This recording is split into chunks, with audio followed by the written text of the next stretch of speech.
So my name's Frank, and I'm in the process of putting new Fat Cat Motorsport bump stops on my Koni shocks and H&R spring combo on my 1991 Miata. And there's a lot of things out there about compressing the springs when removing the shock. Here's how I do it. Sway bar is loose. Upper mount thing here, loose. I have a jack under the shock. This bolt right here is out,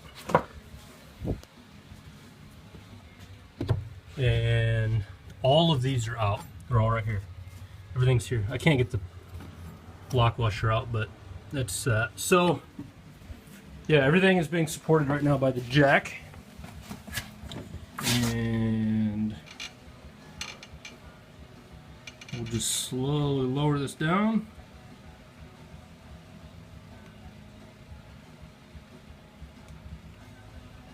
And you'll see all this start to decompress.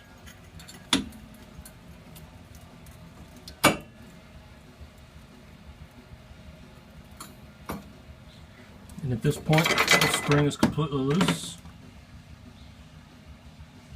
My jack is totally out. Put my foot on this and the whole thing pops right out. There's my washer. Try and do this with one hand, but that's just how easy it is. You can do it with one hand.